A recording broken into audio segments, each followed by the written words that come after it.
Good morning and welcome to AI Atlanta's Navigating the Profession in Uncertain Times, a two-part conversation. This program has been brought to you by AI Atlanta in collaboration with Kennesaw State University. We would like to welcome all of you to this morning's session.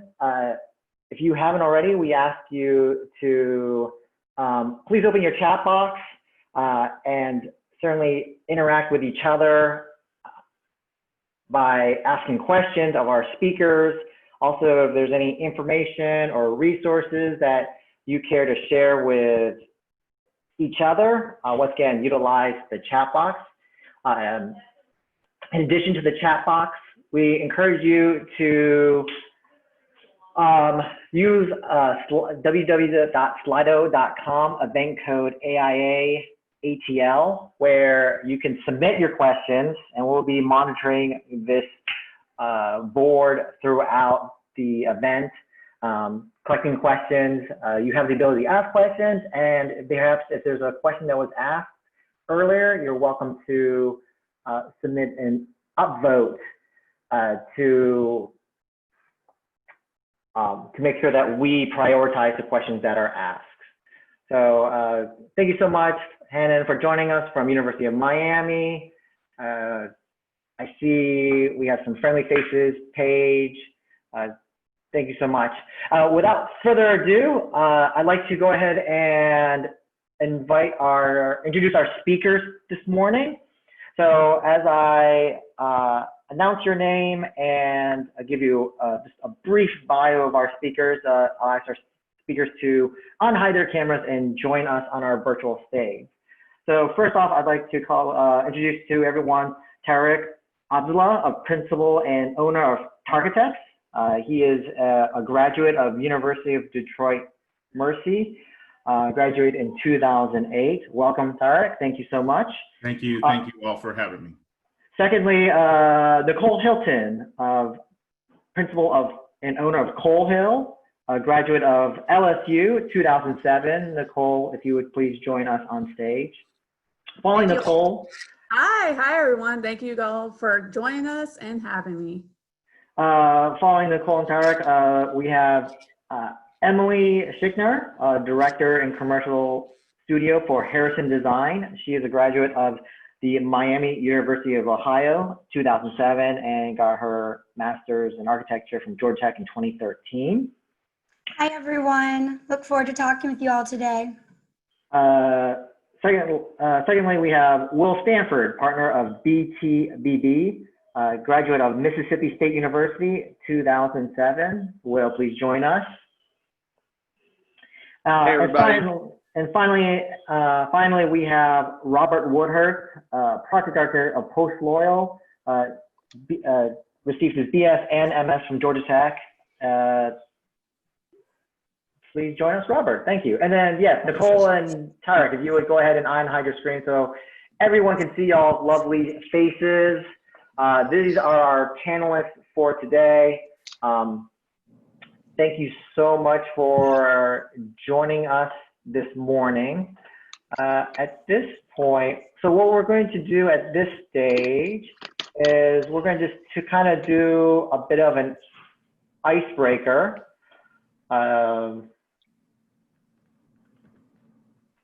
And I'll give you guys an opportunity to just kind of have a one-on-one with each of our speakers to get to know each other, get to know one another. Let's see. All right. So just give me one moment while I set up the rooms. So the way the icebreaker works is I will open up the breakout rooms. If you would please join on your windows, please join the room you've been assigned to. Once you are in the room, you're welcome to share your webcam and just have a brief conversation, just introduce yourselves to each other. This icebreaker will be about 20 minutes in length. But this gives you just kind of an opportunity to have like a quick one-on-one with each of our speakers, ask any questions or thoughts that you may have with the speakers so that when we come back together as a whole, we can have a nice, vibrant conversation. So at this point, I am going to open all the rooms. So please go ahead and join your respective rooms.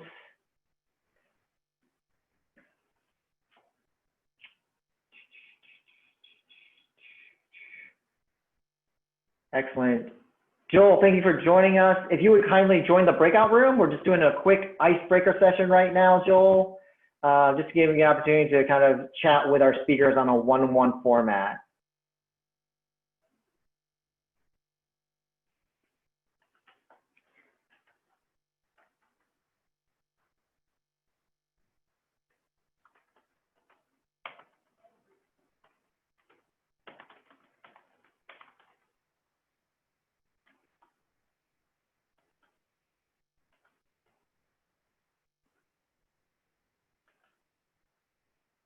Hey, Joel.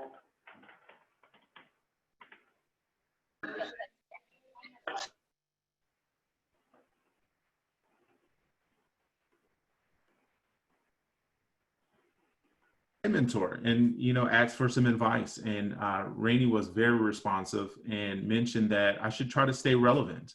And he asked me, did I want to be an architect, right? And I said, yes. You know, I wouldn't have gone through the hell it takes to finish with an MArch if I didn't want to, right? So he said, well, you need to make sure you stay relevant. And there were some other conversations and advice that was given, but the point is to really make use of the resource of AI mentorship, right? I believe that mentorship is one of the things that really kept me going, right? And one of the other things that Lauren mentioned was that she was actually moving to Atlanta, and look at the regions, right? I can recall even before the tragedy of 2008 and 2009, again, I finished in 08. Even before then, I had already promised my family that we would move to Atlanta. So I had really kept a really close eye on the industry here, right? And if you look today, you would see the gaps in pay, right? And I know at the time there was like a $10,000, maybe $15,000 gap between a recent grad coming out in Detroit versus a recent grad coming out in Atlanta, right? So though the economy is the way it is today in 2020, following this coronavirus, stay optimistic, right? Your agile, your agility will help you in that. So remaining optimistic, making use of your AIA mentorship program, as well as staying relevant. Is some of the things that came out of our discussion. No, that's excellent information, Tariq. Thank you so much for sharing the conversations that you guys had in your icebreaker. Let's go to Nicole. If you would kindly perhaps share some information that you have or conversations that you guys had during your icebreaker. Thank you, Chris. My icebreaker was a little simple. I had Tariq's wife, Tiffany, in my group, and Emily's husband, Kyle, in my group. So we had great conversations. I won't tell the secrets that we talked about, but in general, I was able to share a little bit about myself. Of course, graduated from LSU in 2007. So it was right before the downturn. And what we spoke about was support being one important thing, whether it's internal support from your family as you begin your career, get out of school, get your feet wet in your firm, making sure that you really become diverse and kind of woven into the firms, because that's really important to kind of stand out, as well as support that I personally had from mentorship within my firm and in organizations like NOMA in Atlanta. I actually selected the firm that I chose to go to had a lot of job offers from large and small firms, and I think each has something to offer. I chose a smaller firm with a larger portfolio because they offered me mentorship, and I really wanted to become a well-rounded architect. where I'm a designer at heart, but I believed in order to design, you really need to know all aspects of architecture. So I kind of approached architecture in that way, where I knew I would be doing a lot, but then that kind of builds your value in the firm, and kind of harder to lose someone like that if they know kind of ins and outs of the contracts, the designs, the architecture. So that's where we talked about, Tiffany brought up a really great suggestion that they are doing, which is making sure that they diversify their portfolio in times like this, so you're not leaning to one project type. And then be intentional. We talked about being intentional about the partners that we do have versus just trying to go for every single project out there, just being really intentional about who you team with and making sure that they are a good team member. And lastly, open your reach. I think even for students, you might have one idea to stay in one region, and sometimes you might have to just expand your outlook, expand your mindset to maybe be open to other areas that you could potentially get a job, and not just in the area that you're graduating from. So that's what we discussed, Chris. Great. That's awesome. That sounds like some, once again, some excellent tips. Emily, why don't you share what conversations that you had in your little icebreaker and other resources? Great, thank you, Chris. First, I want to say today is Juneteenth, so I want to do an acknowledgement to that and the 155-year anniversary. AIA's offices, Atlanta and Georgia, have acknowledged it and are closing early today at 1 in recognition of the day. It's also Chris's birthday, so happy birthday to Chris, who is running this webinar. That being said, this breakout session is great because it's really nice to have these panels and then have a chance to actually discuss with some of the individuals that are listening in and really hear what they want, what their takeaways are, and what they want to hear out of this, get out of this webinar. I had both Paige and Simran with me. Paige is with Site Solutions and really wants to just kind of gauge where architects are and how they are feeling and staying informed and connected during this time. Simran is from Georgia Tech, and she has one more year in her master's program and is really looking to find out what she can do right now to improve her resume. At a time during the summer when she intended to have a summer internship, a lot of students who are either recent graduates or in school are trying to figure out how they can refocus and use this time wisely, which I think is a very valid and smart question, and what can we do with our extra time? So she mentioned online courses and webinars. I would say that my experience in the last recession, I graduated from Miami of Ohio. My graduating year was actually 2008. And I did not have the mentorship or large firm experience when I came down here. I was actually at a smaller firm, and we did private schools and country clubs. And while people that are typically in that realm of construction do have money during recessions, sometimes to weather storms like that, everything was held off in the construction industry. I looked at some stats this morning, and the last recession was at a peak in the construction industry in 2006. And from 2006 to 2010, across the country, we lost 2.2 million jobs in the construction industry, which was about 25 to 30% of that industry.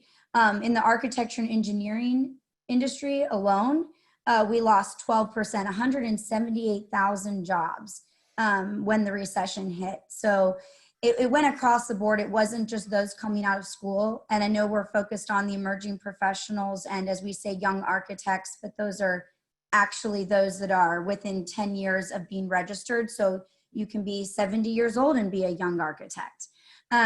So it hit across the board and it hit our entire industry, and it took 5 years to rebound. And this COVID situation and current environment is very different. And in a lot of ways, the rebounding will be much easier and better, but it's very, very important to stay engaged, stay involved.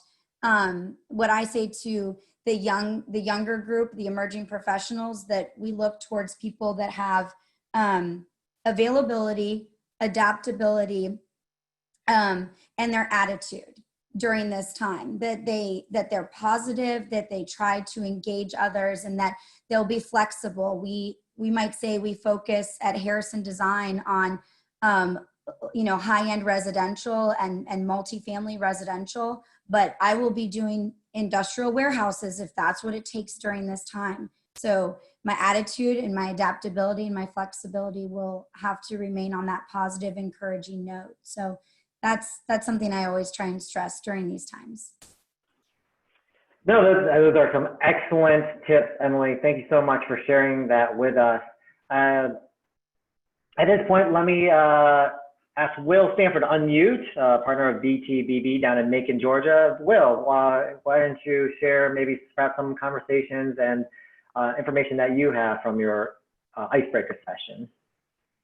Sure, thanks, Chris. So I was with Bang C from Georgia Tech and Kevin from Auburn University, and I used this whiteboard that I stole from my kids' homeschool classroom to write down some thoughts. But it's summertime, so they don't need it. So essentially, what both of them had was the same concerns. They were both concerned about the market stability and upcoming availability of positions at firms large or small. They were both very open to that. So I told them that there's a specific reason why the panelists of our age group were selected. Of course, as Tariq and others have said, we start our careers during one of the worst economic downturns in history. So being able to have those experiences come through it and tell our story is an important thing. So, but I did want to say, and I sort of alluded to this to them, but you guys are resilient. You've come through or about to come through one of the hardest educational experiences that is out there. It's a professional degree for a reason, and you've navigated that well. So I want to congratulate you on either graduating or getting ready to graduate. Take time to celebrate that. Don't just get bogged down in all this sadness, because the industry is going to need you and need your expertise and your talents as we move forward, whether or not you stay in a traditional architecture role or we need your problem solving skills in the construction industry. One thing that I talked about with them was that I saw a lot of my classmates leave the industry and not come back and not pursue licensure and not pursue this field. And my hope is that we don't have that again, because we can't take another gap in talent that we had from the 2009, 2012 era. There's a tremendous gap out there. We talked about, and Emily, you may have attended this seminar at Grassroots too, but I went to the Economic Outlook seminar in early February, and of course that whole slide presentation doesn't matter anymore. I mean, it's completely different. At the time we were looking at a small dip, third quarter of 2020, but that obviously is going to be a little deeper. My hope is that we can have more of a V-shaped recovery, and that again we don't lose some of the momentum that we've built over the last 10 years. So that's effectively what we talked about. Just wondering what markets they were in, just listening, and being able to see their excitement for moving into the workforce, but also concerns. No, I think those I think are all valid points. Once again, I ask everyone as joining us today, please use your voice. You're welcome to use the chat, group chat and within Zoom to ask your questions. Also, there's slido.com if you want to ask your questions to that. To wrap up our group share, Robert Woodhurst, if you would kindly unmute and join us and kind of give us some insights that you heard from your attendees and in your Icebreaker session, and then perhaps any other information would you like to share with the group as a whole? Sure, thanks, Chris. So, at the risk of sounding like a broken record, just so we all understand, really, yeah, attitude and resiliency is so key. As Emily was saying, one of my favorite aphorisms is IQ will get you hired, but EQ will get you promoted. So now that you've got the degree well in hand, you've got the IQ, remember to focus on your EQ, because that is what people will remember when promotions are available and when hiring starts again in the future.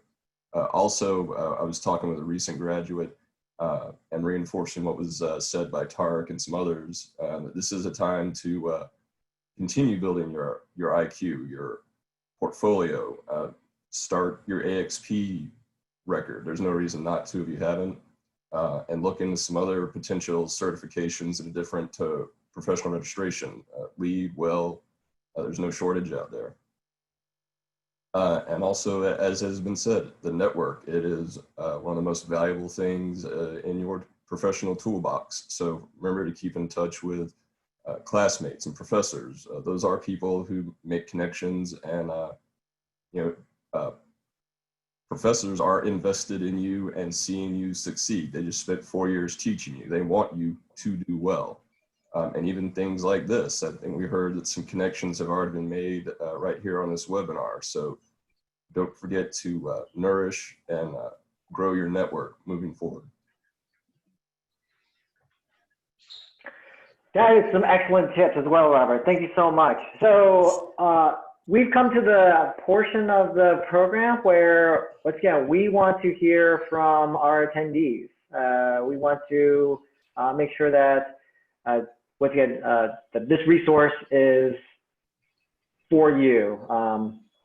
So I am going to pull up the screen. So once again, you're welcome to use the chat box, the group chat, to share any insight or any insights and questions.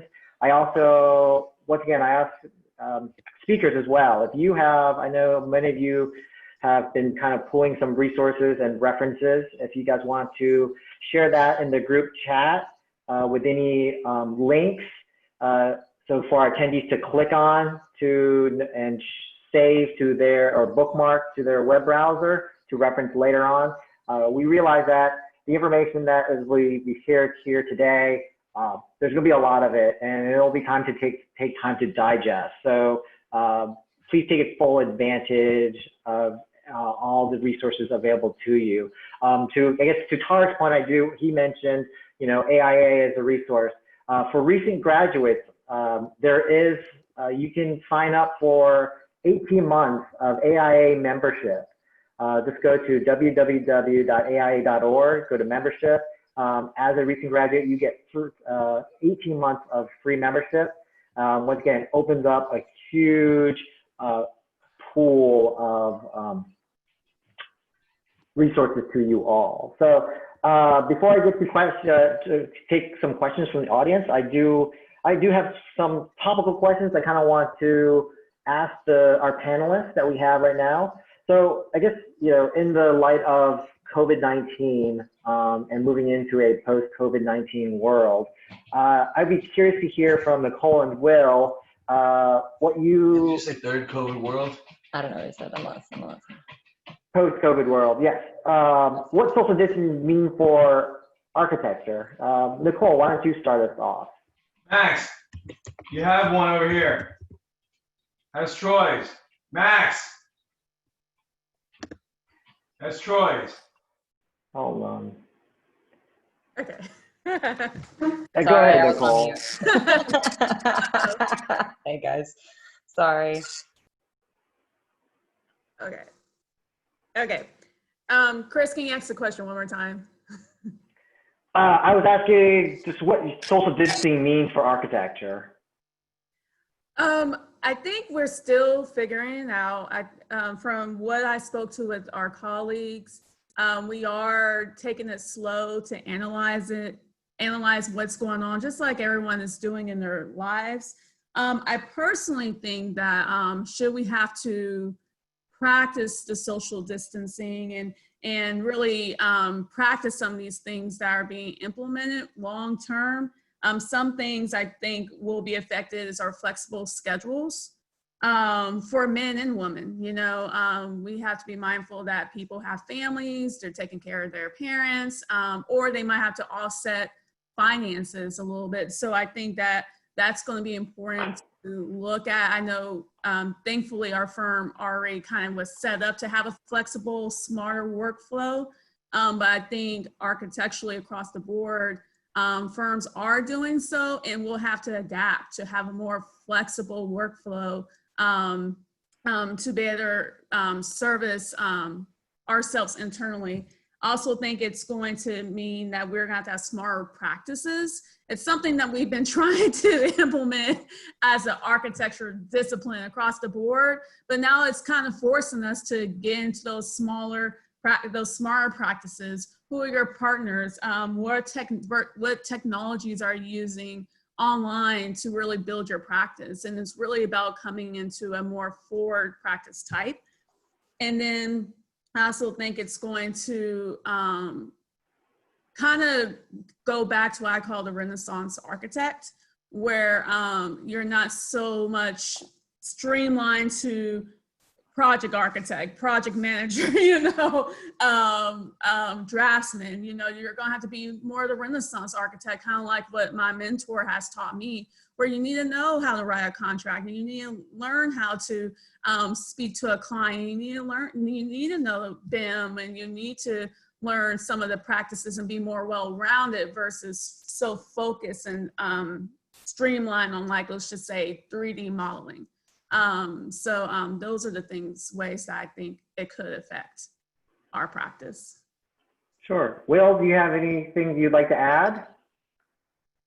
Sure. Yeah. I mean, I was thinking about the term social distancing, which probably none of us heard before a couple of months ago, and we might have heard it 10,000 times since then. It's just overtaken every aspect of, you know, not only work, but home life, and it's turned everything upside down. But it affects specifically how we obviously interact with others in the built environment. So in terms of architecture, I mean, that's one aspect, the built environment, and our that's sort of a finite thing, right? So we've got these concerns, we have to set in place best practices of yada, yada, yada. But the other side of architecture, when I was thinking about this, is the social distancing aspect. Is we've got to remember that as designers, we can take this into account in our design problems. And while we're putting this into the equation, we can, you know, use it to open up an infinite possibilities of how we can resolve these issues. That we're going to be the ones that are the leaders in this. Our industry is going to have to lead and be open to listen, especially to you know, all business sectors, of how this is impacting them. I know in our personal practice, we've had a couple of restaurants here in town that we were working on, and we're having to change course of what is expected for seating, and their pro formas are changing because they're not able to service the amount of clients that they thought at one given time, their high and low points. So it's just about adaptability and seeing how we can make it as least impact as possible, but still be willing to shift as needed. True enough. True enough. At this point, I would just like to, I guess, also in addition to COVID, we are addressing systematic racism. Certainly a very large problem to address. I guess I would like to call on Robert to just kind of address, what does equity and diversity mean for architecture? Well, Emily brought it up a little bit earlier too, that AIA, both national and the state of Georgia and our Atlanta board, have issued critical statements about our opposition to that in the practice. Definitely, it's always been rough hurdle for a great many reasons I think we're all pretty familiar with. It was encouraging actually to see such a strong reaction from the profession as a whole. We're not the only chapters that issue those kinds of statements, and it is prominently displayed on our website. And the great hope is that it's not a statement that is concretized and fixed, but is an ongoing discussion. Is a lot, or just as much about listening and getting input from as many perspectives as possible as it is about writing a statement. It is something that we hope will continue to evolve. And if anyone on the call is interested, we have some discussion groups and think tanks that the chapter leadership has set up. If you'd be interested in hearing what they're discussing, what lessons they've learned, or anything else, I'm just going to go ahead and say it's okay to reach out to Chris or myself as a board member, and we'll be happy to let you know. Thank you, Robert. Absolutely. Yeah, I mean, at this time, Robert, why don't you, if you would, just put in the best email address for folks to contact you in the chat box so people can reference that. Emily, as our South Atlantic Region Emerging Professional Director, I know you've had conversations with folks in the region about this very important matter. Could you perhaps share with everyone, what has been discussed in your group? Absolutely. What has been discussed and what's continuing to be discussed, because we're having ongoing calls with National and as part of your Young Architect Forum, a lot of the things that people could do right now when they feel like in the moment it's very hard to pinpoint one exact thing when it's such a large picture. And these types of things will take, some things can be fixed immediately, some things take generations to see the impact, both negative and positive. So what I recommend doing is, yes, staying engaged, follow social media, AIA, YAF, follow Atlanta and Georgia, or any of your local chapters wherever you're from. Make sure that you are receiving the emails that come through from both national and local chapters to understand where AIA stands as a network and as a community. I also feel as though we live, at least I live in Atlanta, and a lot of the people on the call here are in the state of Georgia, in our region. As the South Atlantic region, it's Georgia, North Carolina, and South Carolina. And in Atlanta, we have a massive influence and presence when it comes to Martin Luther King and to that celebration and recognition and his history here in this city. And I think it can be missed a lot of times that we have that presence to pull from and push forward and bring forth and stand together on. That a lot of times I feel like we knew so much more and we were so much more engaged in the social injustices and civil rights in the 1960s than where we are today, that we've lost track of that. And as Martin Luther King said, and I'm not very good with remembering or quoting very well, but as he said, it's not the words of our enemies, but the silence of our friends. And at a time like this, if we're looking at ways we can help, it's to reach out and ask somebody, how do you feel about this? And engage those conversations, because that's the very first step to educating others.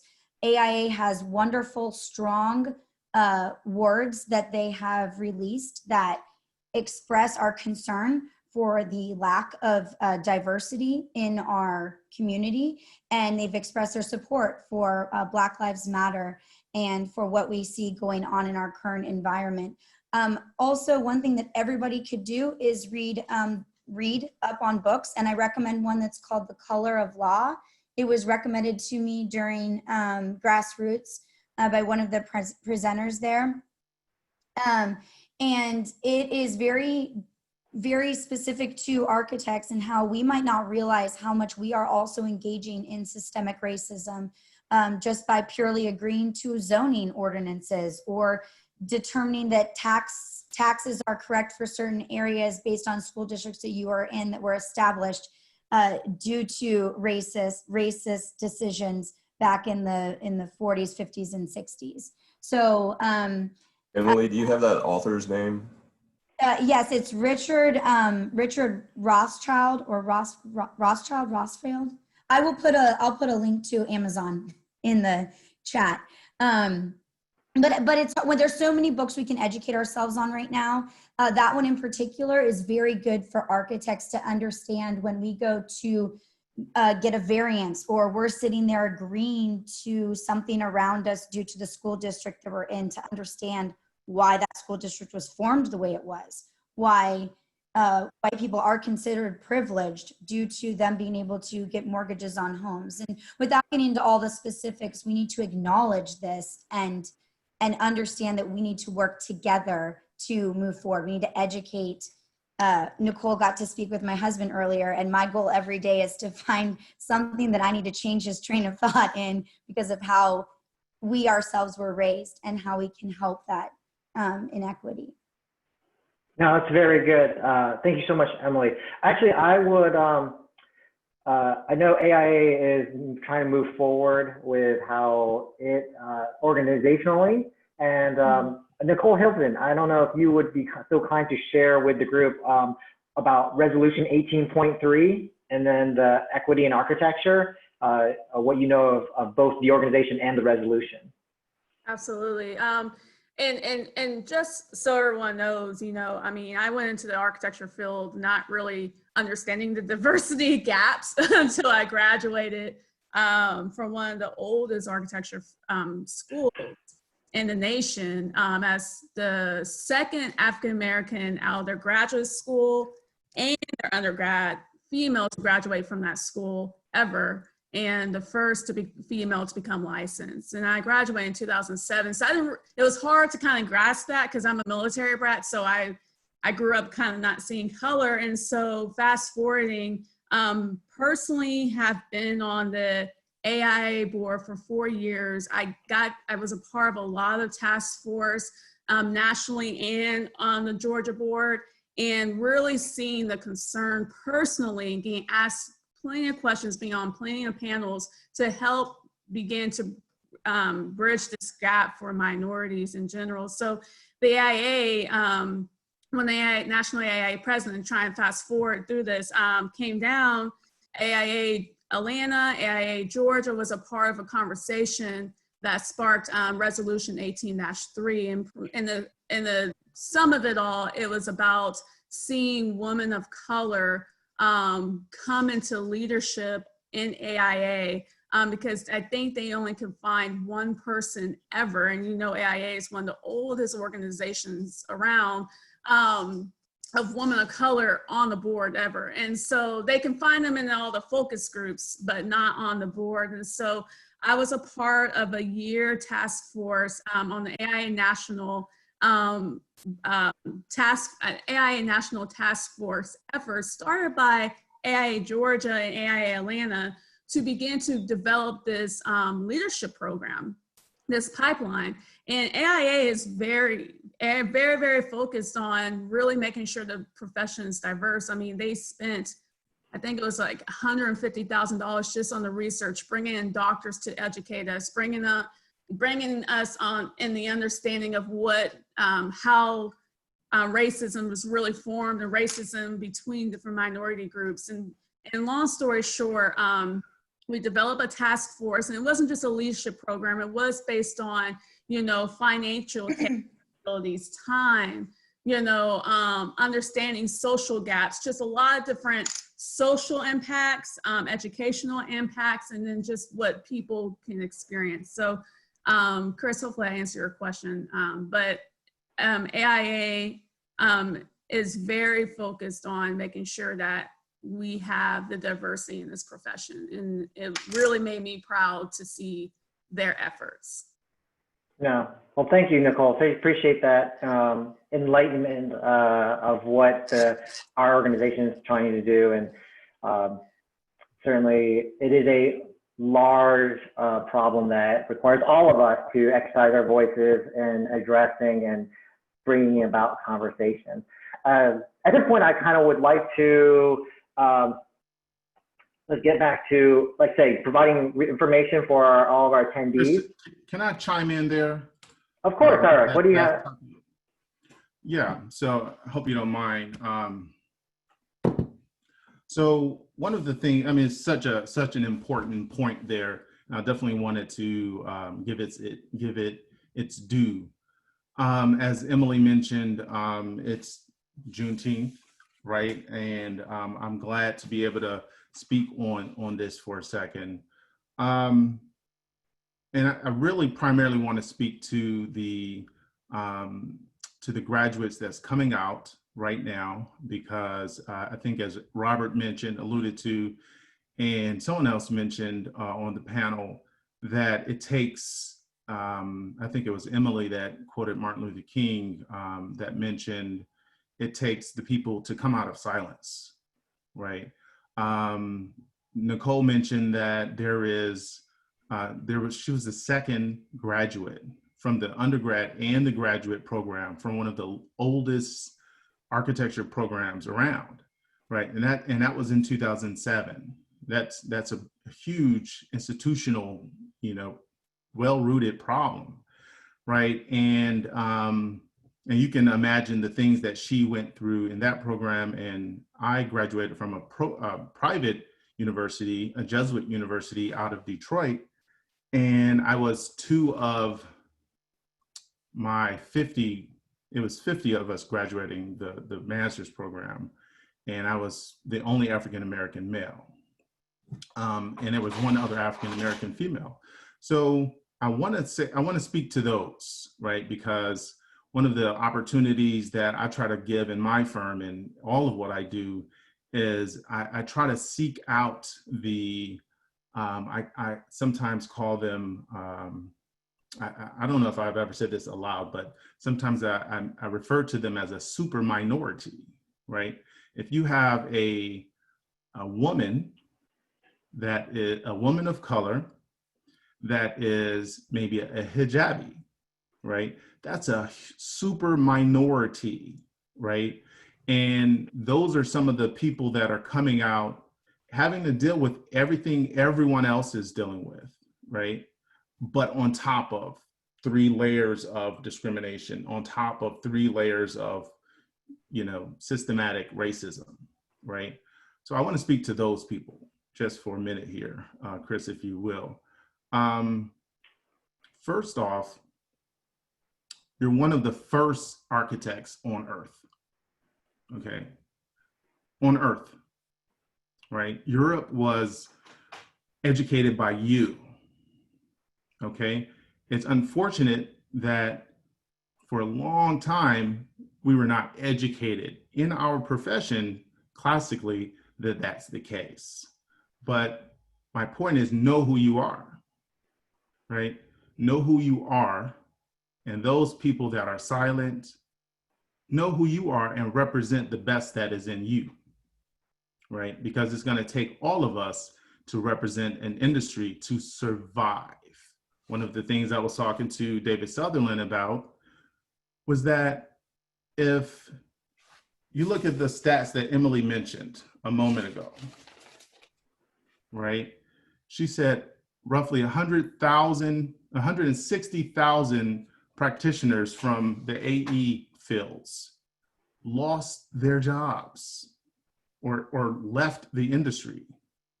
That's more than there are architects today.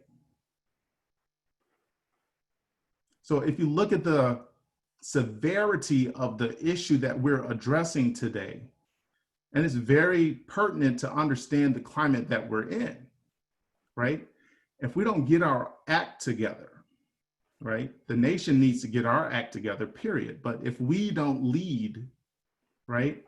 I often refer to architects as problem solvers. I mean, essentially that's what we are. We're trained problem solvers. If we don't lead in this resolution of this problem, this systematic problem that we're seeing, we're gonna lose our industry, right? And the stats that Emily just mentioned is evident of the possibility, right? Nicole mentioned the fact of the Renaissance architect, right? And in the most classical sense, yes, understanding what happens in the architecture office, but also understand what's happening in the AEC production of a project, right? Design, build. You know, I mentioned on my breakout that since 2010, I've been hiring PEs, professional engineers, to come and train me and my staff how to design MEP, right? So being agile, of course, but getting back to this super minority, know who you are, right? And I'll end by saying this. I had an opportunity to chime in on a LinkedIn post, and it was an African-American female architect I would say about our generation, maybe a little younger. And speaking of the panelists, and she posted someone else's post, I do believe, that mentioned that some Black architect or architectural grad, I'm not sure which one, was on a Zoom call crying today, like 2020, crying, because not only in the midst of this COVID situation, they're having to deal with the systematic racism that is far too common in our industry, right? Today. So what I want to encourage, I want to encourage everyone to maintain their audacity to stay in this industry. If this is the passion and desire that you find within you to perform professionally in, we need you, regardless of what you look like, what you sound like, whatever. We need you here. That's one. And two, for the super minority, know who you are, because you are the original architect. And I'll end with that. Thank you, Tariq. Thank you for those excellent words. At this point, let me call on Robert, because I think Tariq touched upon this. In these times of economic downturn, certainly jobs are often scarce in specific fields. From your unique perspective, Robert, could you perhaps enlighten the group with what other related fields would you recommend at this time to explore if jobs in architecture are limited? Sure. So coming out of school, the sort of conventional realm is to find an internship in some job somewhere and sit around and draw. We always joke Revit stairs and Revit restroom elevations. That's what we do, and pursue the intern or associate trajectory to a state license. And that is only one of several career options that are out there. And I sat around in preparation for this, thinking about all the other things an architecture degree empowers you to do. Like Chris and Joel had to jump off, but I met Joel as a student at an AIAS conference, and he, for years, was the executive director of the New Orleans chapter, and is currently just relocated to Raleigh, where he's on AIA staff there. There's also academia, if teaching is something you're passionate about. And then there's various allied professions, like Tariq was saying, that are in the AEC industry. There's costing. Manufacturers love architects because they're uniquely situated to reach out, make connections, go into offices, and let the designers know how a material, how a system helps them achieve their vision. Spec writing, not glamorous. I don't care to do it, but we need them. And if you're very good at it, it's very useful. There's also software. I know some people I was an undergrad with ended up at Autodesk. We know that gets revamped every so often. There's government work, the Board of Regents, universities, code review, municipalities. For reasons I'm not sure why, I was banging around the FBI website recently. They hire architects. And then, of course, one of the lesser known avenues is in-house architecture. A lot of retail outlets, corporations, banks especially, hospitality keep in-house architects, maybe not doing drawings and design so much as project management and engaging with third-party architects to achieve their various visions and agenda items. And the last one I wanted to bring up was something that we see more and more, especially on large and municipal projects, is an owner's rep. Someone who is the official liaison between the AEC team and the owners and a lot of the other stakeholders. Depending on the scope of project, that can be something of enormous responsibility and something that could go on for a really long time. I know Tampa Museum of Modern Art is engaged in a 3-year design and construction schedule.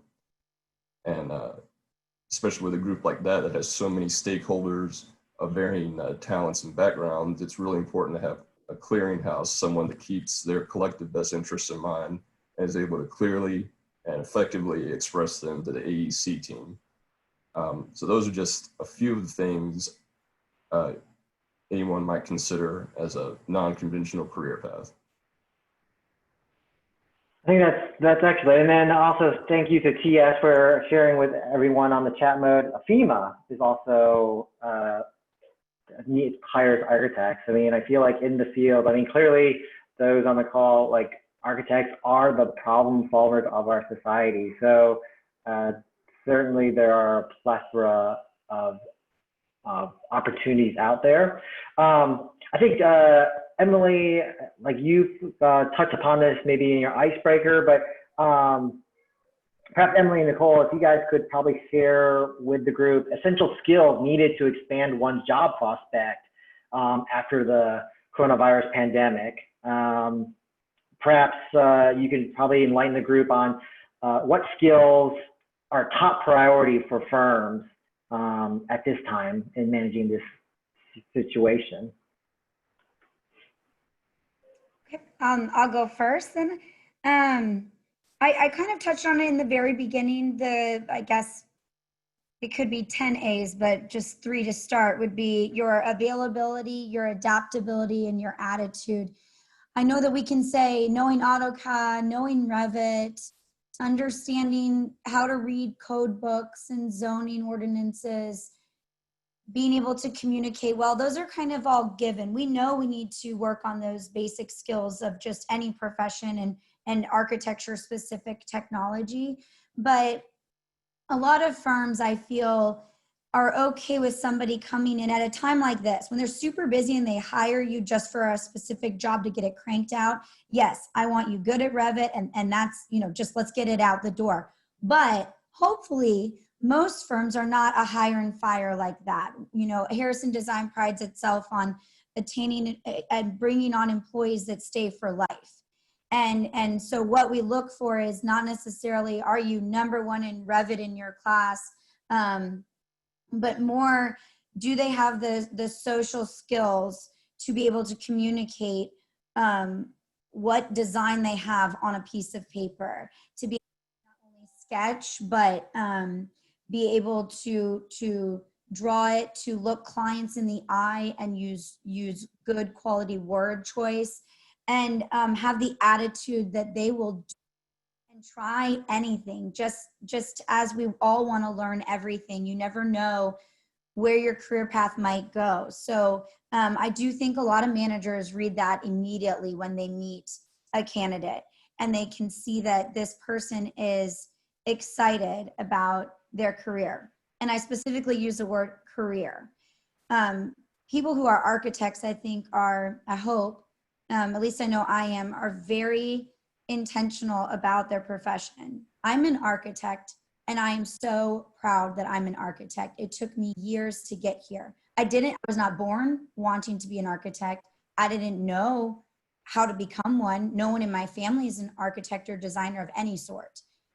I am so proud of that. So when I meet somebody that I'm interviewing and talking to, if I can feel that from them, it might not have to be as intense, but that they're looking for their career. They're not looking for another job. That is a big difference to me. And I think they'll go so far that I'll get to learn from them if I feel that they are seeing this as a career. I also will add that a couple of things about the last recession. I don't think I am where I am right now. I have way further to go, but just this moment where I am and being able to speak to everybody today without having worked any job that would have come my way. Luckily, I was able to keep my job during the recession, but we went on low pay. I didn't have family here in the South to be able to live with them or have support, financial support from them. So we went down to 80% salary and therefore got our Fridays off. So I picked up a job working at a steak restaurant. And I worked from 8 a.m. until 11 p.m. and ran up and down flights of stairs and, you know, was able to bum off some good steaks here and there to eat. I did everything I could to make that work during the recession and to get myself into grad school. And as a result, I took on that second job with the attitude that that was going to be my career in those hours that I was there. And it opened so many doors to a social network. So while I encourage everyone to stay in architecture, if that's what they love and want to do, open your doors to all these things around you. Go to the park and meet 10 people. Go take a walk or a run. Go meet with some friends that are not in this profession and talk about this profession to them. And we will find that our inner circle of architects will be looking outwards and telling everyone, you know, that we matter and we're very important, and we support the built environment to be a better place for people to live. No, I think that's. I don't even know if I answered your question at that point. No, I know, absolutely. I think there's definitely several gems to be taken away. Attitude. That's what it is. I'm looking for attitude. Well, I think the other thing that I would like to tap onto is, like, you're right. We should look externally. You know, I mean, it is important to, you know, we are in the field of architecture and look to each other. But you're absolutely right. I mean, we should, as a field, look externally, engage the other folks, because the work of architecture touches so many folks, and it is valid to inform them, like, you know, the role that an architect can and play and what the influence they have. Absolutely. Nicole. And I will say really quickly that I know Atlanta and David Sutherland and everyone involved in our AIA network here, at least I can speak for, is really good about engaging in webinars and discussions that bring other people from other professions. And not just AEC, they do a great job with that, but there's a lot of real estate agents and business professionals. And I was on the Atlanta, listened in on the Atlanta Business Journal, the discussion they had the other day, and there's a lot to learn from other professions as well. Yes, agreed. Well, Nicole, do you have any thoughts as to essential skills for folks on the session? Absolutely. I mean, Emily did fantastic, and I think everyone spoke on it. One thing coming out of school that I was really focused on, I think I mentioned it earlier, was to keep an open mind. Your architecture career, I love how Emily said it, it's a career, it's a journey, not a sprint.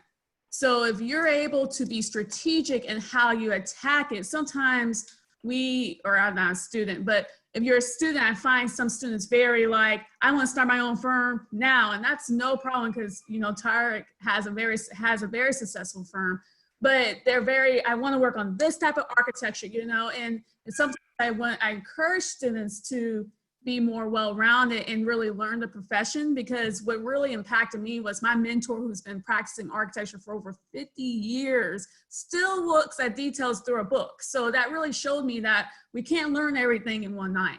I still don't know everything in one night, and I'm grateful that our firm is really successful, or becoming more successful, I should say.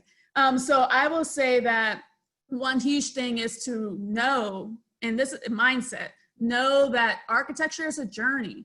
So if you're strategic, like in being open in how you attack this journey, starting off in a smaller firm, starting off in a mid-sized firm. You know, I started off in aviation, was not interested in it at all, but learned that aviation is like a huge multi-purpose community. So I actually had a diversity of skill sets, from restaurants to private clubs to large gathering spaces that allowed me to get all types of jobs working out aviation after 5 years. So if you're more strategic about being open to the experiences you have, first off, then I think that will help you in the long run build your resume so you can be not valuable, but be more competitive, I should say, when the turn comes up. There's a turn up. So we have these community focused architecture. We talk about government jobs. We talk about all types of things. Try to stay connected. Steakhouse, try to stay connected in some type of strategic way as possible. And the other thing is to know who you are. I think everybody said that, because for me, I learned that I am a great storyteller. If you try to get me to speak really architectonic, I'll mess it up every single time. But get me to tell you a story, I'll get the playing the project every single time, almost. And so know who you are as a person. Learn to find your own voice. It can start somewhere, start small. The other thing is learn how to be invested. As Emily had said, invest yourself, throw yourself at what you're doing, because that is what really gets you from step to step. Sitting back, waiting for someone to tell you and to show you and to teach you, that's not going to really get you to where you're going. Just like school was a grind, the profession is a grind, but that's because you throw yourself into something. And the last thing I will say is understand that we graduated with a critical thinking degree, and people pay for someone who can think through a project from beginning to end without drawing a line. That is a huge, huge skill set that I realized in working on, even like at my church and other different arenas and developments and different things that people aren't trained to do. We think it comes normal, but we are critical thinkers. And so if you can leverage that in any other type of field, you will find that people will hire you because you're able to think through a process and save finances, time, and just get the job done. So critical thinking, invest yourself, be engaged, and be flexible to expose yourself to all different areas. No, thank you, Nicole. That's excellent, excellent tips. Yes, by all means. I want to just kind of pivot and test kind of a bit, and maybe I think it would be helpful for attendees to also understand the bigger picture, to understand, possibly kind of take a little peek into the mind, like the minds of firm principals and how they're evaluating or navigating the coronavirus pandemic. So my question goes out to Will and Tariq. I would kind of, if you guys could kind of kindly share, has there been any significant changes to your strategic plans as a firm? Like, how are you guys, have you been able to negotiate the situation with little to minor changes? Will, why don't you start us off, and then I would like to then follow up with Tariq as a sole practitioner. Will? During this time, I was wearing actually two hats. I was obviously a firm principal and having about things from that perspective, but I'm also serving as the AIA Middle Georgia president this year.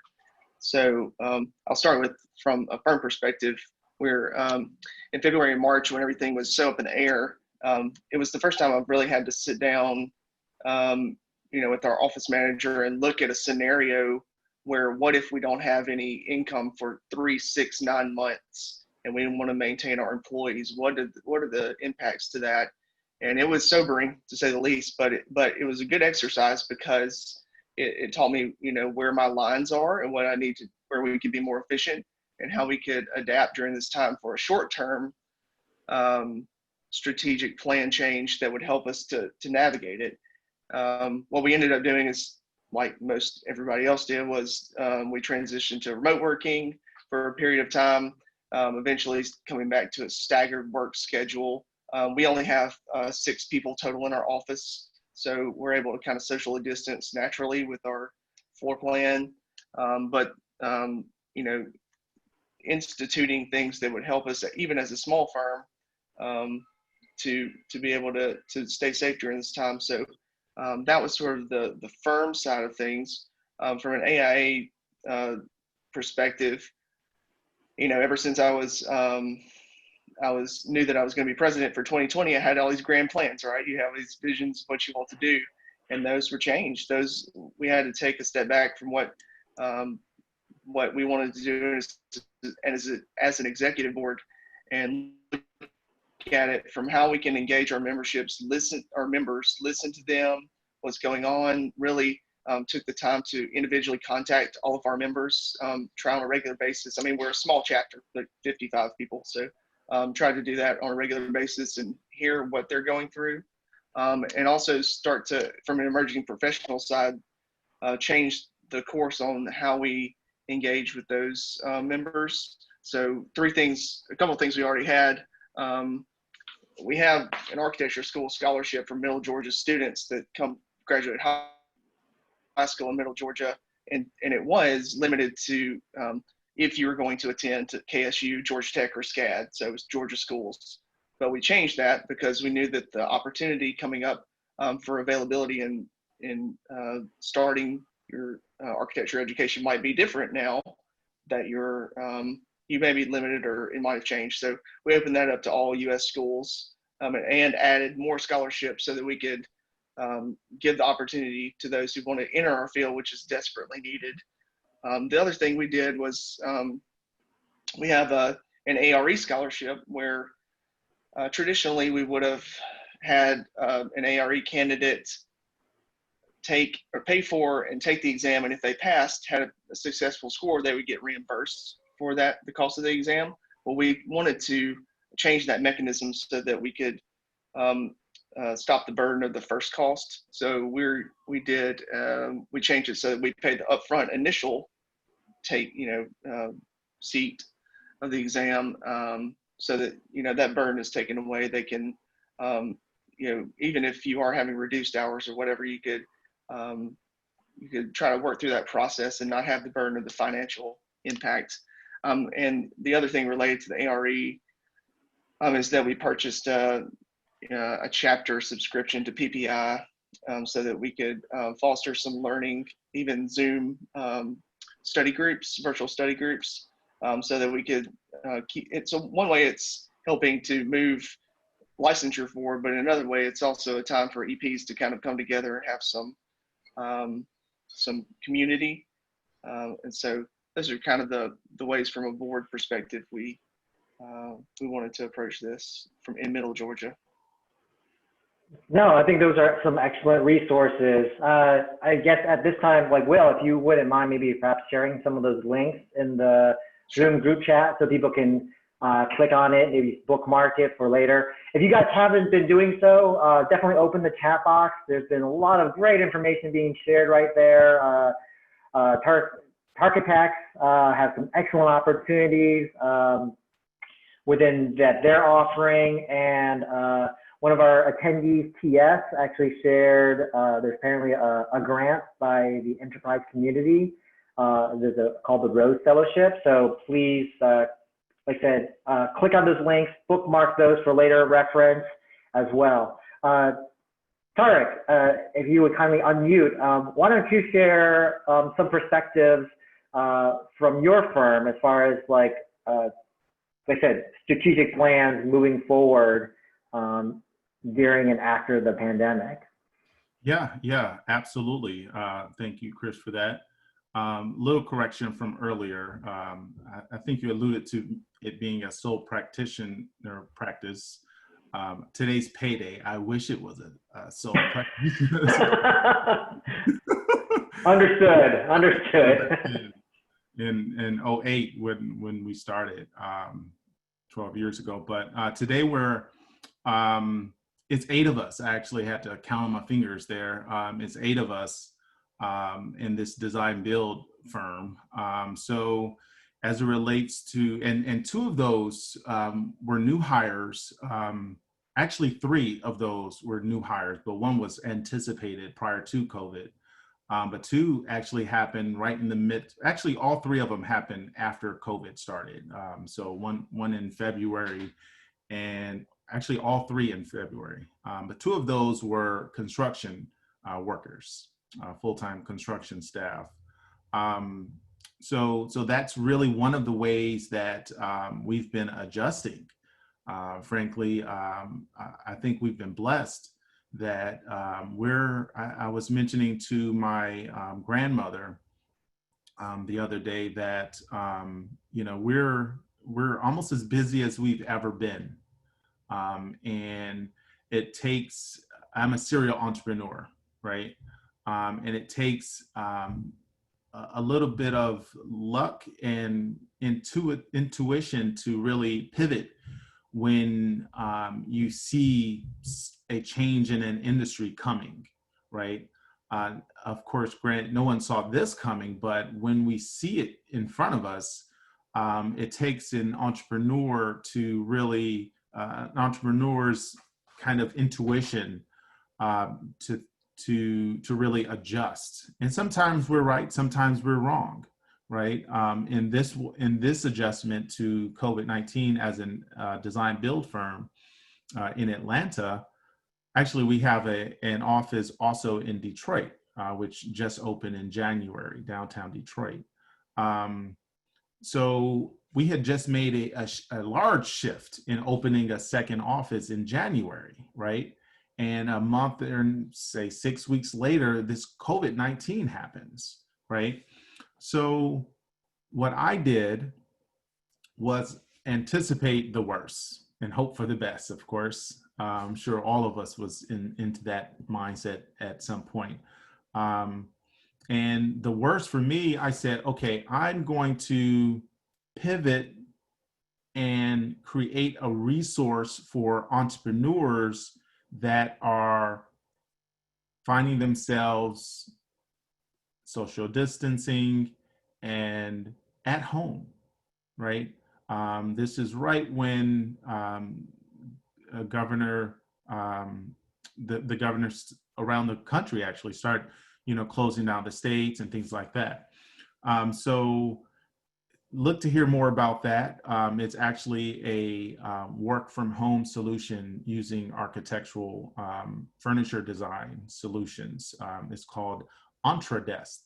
You can go to theentredesk.com to, I think it's live. I told her to make it live right now. So it's in the workings, but I did want to open it up for the purposes of this call. So theentredesk.com will show you one of the pivots that I anticipated being providing a solution for all of us, internationally, that are finding ourselves having to work from our dining room tables all of a sudden, right? Kids behind us, all of that stuff. My kid just left a second ago. So that was me as an architect pivoting to kind of prepare for the worst, right? And while offering a solution, while offering some type of service as a problem solver, right, to the issue that we all find ourselves in, right? But what happened is my marketing team did what they did to make sure they weren't laid off, right? And that's one of the things that we don't want to do. We want to try to pivot and adjust as much as possible to, take care of our families and our employees' families, right? And our partners' families, right? So as long as we're doing what we're doing best, we can hopefully as a team do that successfully. And that happened. So we began to offer financing for our residential design build clients. Now since 2008, I should say, for 12 years, about 98% of all of our projects have been commercial projects. On our breakout session earlier, I was mentioning that as a unlicensed practitioner, you can come out and you can design a barbershop, right? You can design a barbershop. You can't design, so you have to stay within the parameters legally, right? But you can practice. You can certainly practice, and I would definitely advise you to, look at, speak to an attorney to really get some strong advice. But there are ways that you can actually practice. For instance, you can design a house. You don't have to be a licensed architect to design a single family home, say single story or 2 stories of a certain dimension, right, in square footage. So I began to do the barbershops, which is completely counterintuitive. Well, not necessarily counterintuitive, but usually people come out designing their aunt's house, their grandmother's house, their mom's house, and then they find themselves in residential. I was the complete opposite. So, but we do residential, right? In fact, I like to do residential. But with the COVID situation, we began offering financing for design build projects, which took our design build portfolio way up in the roof over this last 90 days, right? Which is hence why I had to hire full-time construction staff, right? So we're in a situation where we have to pivot with social distancing on construction sites, right? And for the architecture portion of what we do, we still have our office downtown Atlanta on Peachtree Street in the Flatiron building, but everyone's working from the house, right? In fact, yesterday, my first meeting since this whole thing started was yesterday, my first meeting at the office, right? I had a client, or it wasn't a client meeting, it was a partner meeting at the office. And the office was boarded up, the ground floor. I mean, if you all know where my office is in the Flatiron building it's right down the street from the other Flatiron building, downtown AIA's office, right? But right down the street is the main corridor of downtown Atlanta, Peachtree Street. And that's where the protests were, right?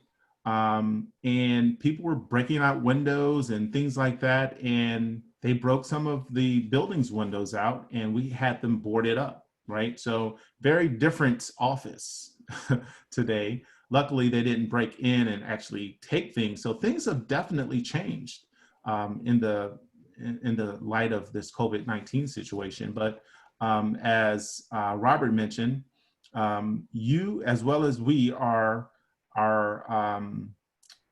the word you used, Robert, was not agility. You did speak to that, but we're resilient, right? And as architects, we have to continue to provide a service, even in the wake of this. In fact, we had just signed a design build contract in January. Actually, it was the build contract of a design. Originally it was, and it'll be important to mention this, so bear with me for a second. So originally it was a design build project for a doctor's office in West End. We designed it, gave them the opportunity to make a choice if they wanted to hire us for build or not, and they wanted to go with the cheaper option. Fast forward 8 months later, the client called me and said, Tariq, you know, this contractor has taken me for a ride for 8 months and only did the demo. Can you please come help me out? Right? So we helped them out. We signed the build agreement in January or end of January or something like that, right before COVID. And we had to figure out, in the midst of the worst of this COVID, hopefully it's the worst of the worst thus far, how to really still perform despite COVID. And what gave us the courage, right? Just not in general, because we could have said, okay, there's a lot going on, let's stop, right? I've done that for some things, but this client is an infectious disease physician, right? Providing very critical services for this community, right? In the wake of this COVID-19 situation. So an infectious disease physician working every day in the hospital on this coronavirus, one of the lead physicians at a particular hospital here in Metro Atlanta, opening her own private practice on the West End, they need some solutions, right? So we've had to hire, instead of getting, because we had designed it already, so that portion's done. So we're now picking up unexpectedly the build side of it. And we now have to hire third-party inspectors to come out because City of Atlanta is not inspecting anything, right? And we have to navigate all of that, you know, on her behalf.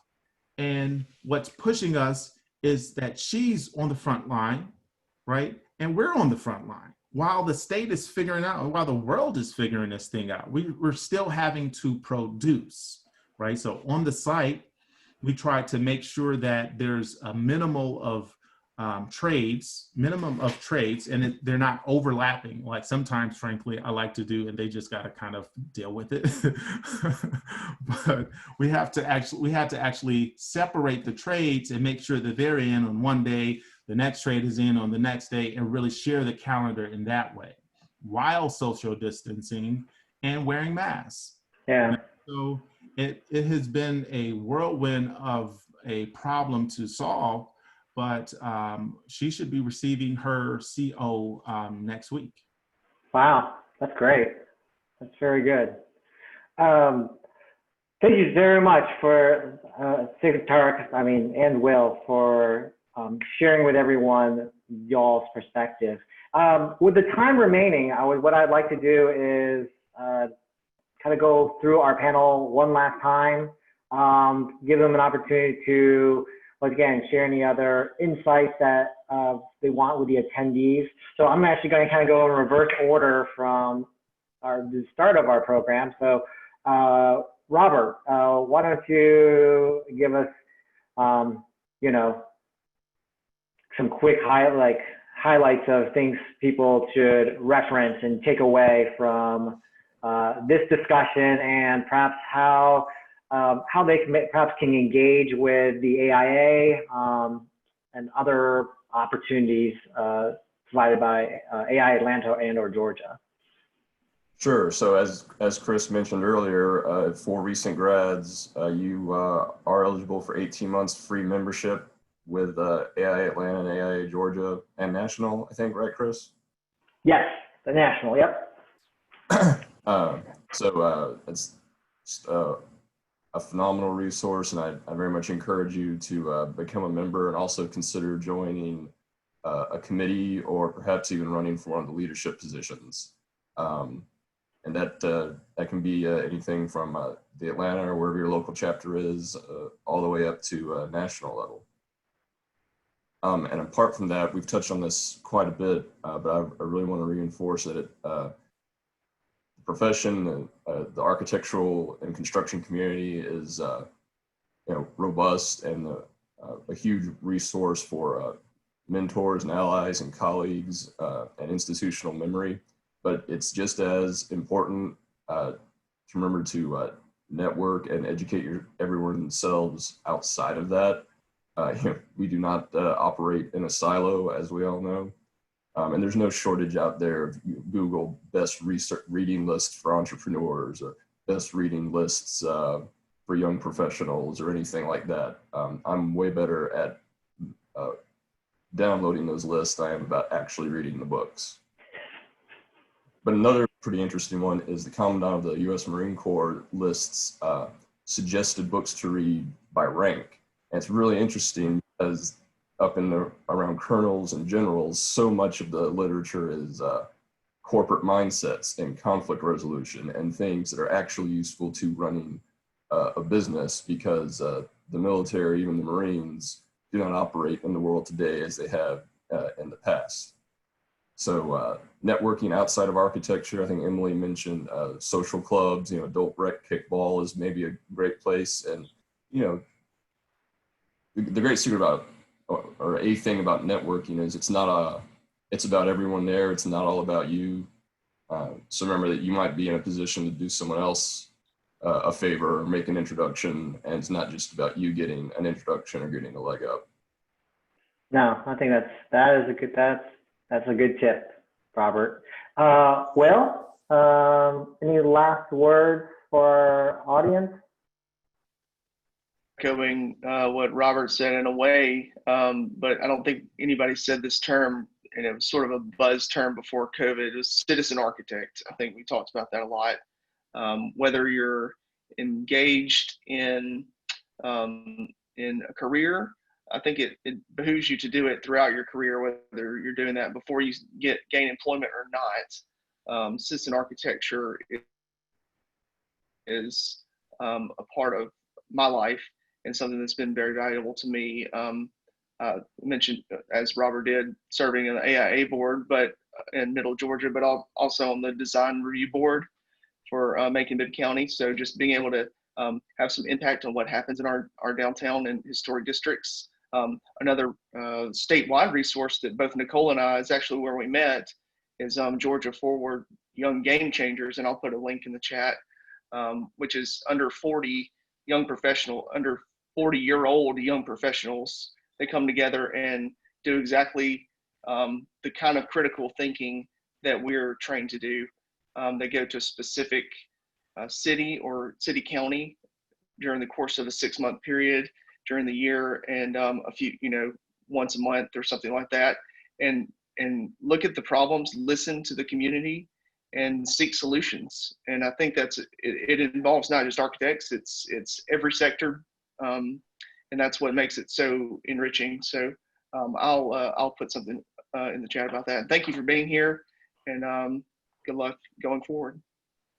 Thank you, Will. Let's go to Emily. Okay, great. I'm going to try and see if I can share my screen really quickly and just pop to the bottom of it. On this little PDF, I just put together a compilation of some different resources that I will talk with Chris about sharing afterwards, because it's kind of a unique PDF format. But AIA has several resources on their website, so AIA.org. Evelyn Lee has a great resource that is staying current, that people are constantly updating. It's a Google Doc, and they're constantly updating that based on tools and resources needed during COVID. So I highly recommend just opening that up, kind of seeing what people across the country are doing. And then there's a couple other resources in here. We understand that now is a stressful time. So there's also some like coping with stress during this kind of time and having to work remote. NCARB also has updates. Maintain your IDP if you're not registered yet. That's a nice thing that we have, to be able to have reciprocity when you get registered across the country. And I think that Robert and Will and everyone has kind of hit on everything already. Just that, you stay engaged in your community. There was during the last voting, national voting 4 years back, somebody on the news said, if you feel like your voice doesn't matter when you vote, go get engaged in your local community. So get on your neighborhood board, if you live in an apartment or a condo, get on those boards at your condo or home association, neighborhood, community. I live near Blue Heron. There's a community through Blue Heron that actually now I think is led by an architect. There's different parks and associations. Get on those community boards, and you'll see that your expertise is very, very valid and relevant during this time. And it's also a time when, as we have a little bit more time on our hands, maybe less, it's spread a bit differently, but your managers, superiors, educators have a little more time to be able to get on calls with you than they did before, because they're not driving from place to place. So ask for a coffee break to have a call remotely with them, to stay engaged with people that you've learned from and have been mentored by, and vote. Those are wise words, Emily. Thank you. So yeah, as Emily said, we will collect the PDF from Emily and try and distribute that. Can I share it on the chat right now if I share a file? Sure. You're welcome to try that and see if people can download. But we will also get a copy of it from Emily and also place it up on AIA Atlanta's website as well for those who want to reference it. The first Um, couple pages are just about my firm, but the last page is the resource one. Okay, yep, I see it. Yep, you can, folks, if you're on the call, you can download the PDF and have that excellent resource at your fingertips. Nicole, any last words for our attendees? Thank you for joining us today. Hopefully it's been helpful. I know there's a lot of uncertainty and stresses that we all feel, but again, I'm going to reiterate, just remember that architecture is a journey, and we will continue to see these peaks and dips. So it's time to use, whether you're coming out of school, we're still hopeful. There's still work being done. And so if you're coming out of school, make sure that you're accountable. You know, this is the time to really be accountable and really insert yourself. The other thing is be strategic. You know, think about, you know, okay, I want to be a licensed architect in so many years. These are the areas that I need to learn. And for my, what is this? Not IDP. What is it? I always mess it up. AXP. AXP, thank you. AXP, That shows my, and so these are the areas that I need to learn. So what type of jobs can I get if I cannot find a job to feed into my IDP, or shoot, sorry. Thank you, Robert. And so, and then learn how to leverage your critical skill thinking. Really learn how to leverage who you are, whether you're going to sales like Emily did, going to a steakhouse. She has to sell those steaks and learn how to be personal and learn how to speak with clients. And that's something we learn how to have that customer service, you know, or you're going to construction where you're sharpening your skills. Just be strategic. Grab your career by the horns, I guess, as you say, and just really know that it's going to be okay. It may not, I always say, or I learned something a long time ago that's been helping me. If you're able to let go of how you think things should go and be open to how things really evolve organically, you'll still get to where you need to be. And all the experiences and all the people you meet and all the connections you have, you'll be surprised. I thought at one point I wanted to be a residential architect because I come from Texas and there's a lot of homes and stuff, and I can't deal with the marriages. We do high-end residential. Outside of that, I can't deal with it. But my experiences slowly defined me. So just allow yourself to be open to get to your goals, however that looks, and you will get there. Yeah, no, thank you, Nicole. I think that's, yes. I mean, one thing we did not touch on is, yeah, let's definitely start your NCARB record, look at what those AXP requirements are, and start possibly fielding in those credits. I think that's a very excellent point. All right, so we are just at noon, but Tariq, you will have the last word. So set us off with a bang, set forth these attendees. What have you to share, Tariq, as we wrap up our session today? Thank you, Chris. I really want to commend AIA for putting this together. It's not often that you see an institution that not only speaks up, right, but put things in action. So that's what we'll be looking for. And that's indicative of what we're doing today. To the recent grads, congratulations. You are very unique. Not only in that you weren't given the opportunity to celebrate your recent accomplishment the way that you had anticipated all these years. Take it as an opportunity to dive into a deeper focus, right? If we as a people here in America aren't focused on improvement, you know, first ourselves, right? And then our families, and then our neighborhoods, and on to our broader community. we would find ourselves in a backwards motion, and we always want to progress. So as problem solvers, right, it's important that you see yourself as such. This is a unique problem that you find yourselves in, and know that you've gone through years of preparation, the tears, the blood and sweat, right, the migraines, the lack of sleep, right, the bad critiques, right, all of that, right, has brought you to this moment, and it has also prepared you for this moment. We believe in you as an industry. Your professors, your institutions, Kennesaw State University believes in you, right? And this is why you received your accomplishment. And that is all due to you at your own doing. So there's no one on this side of earth that could really refute the fact that you are prepared, right?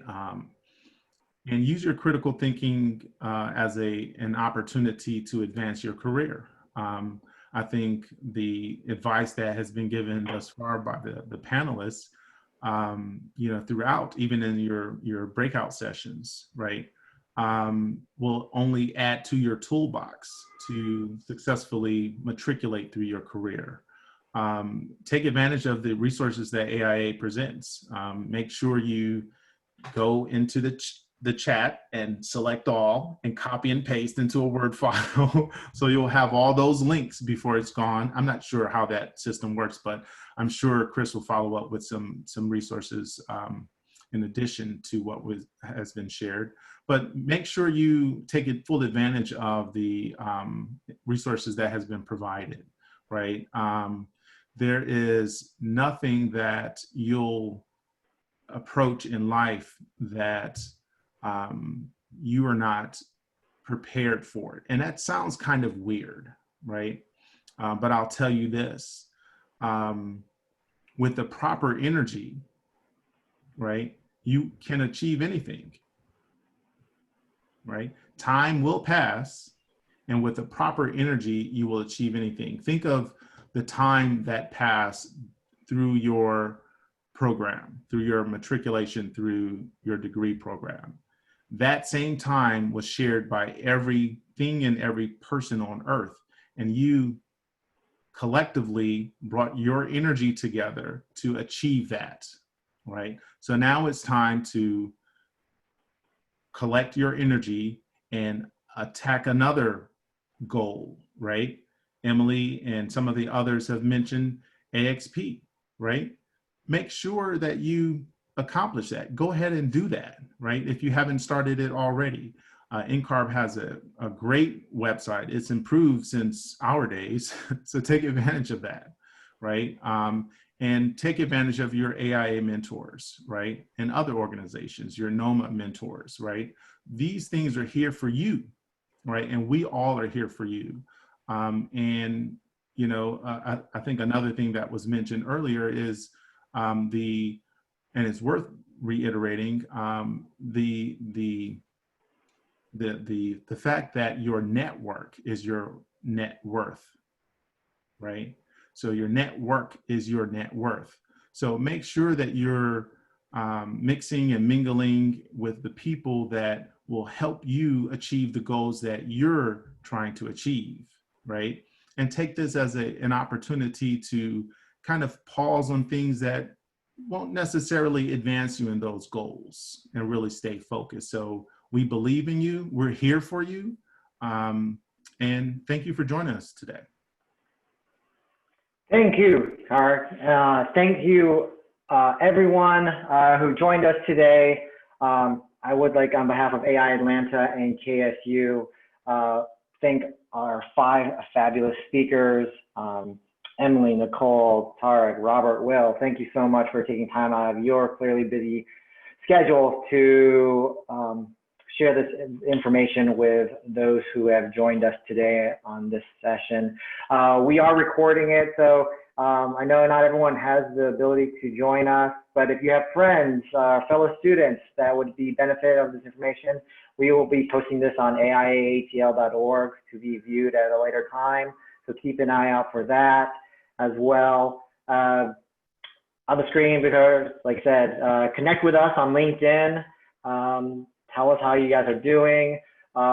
If you care to email us, you can email our Young Architect Forum of atl@gmail.com.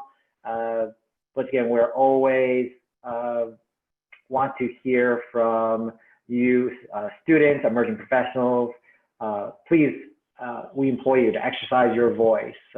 We are only stronger when we all speak up. So with that, we will wrap up our Navigating the Profession session.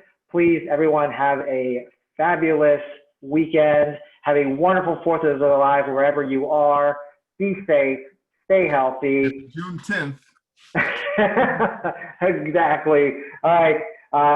Well, thank you so much, everyone. Have a great day and afternoon. Thank you. Happy birthday, Chris.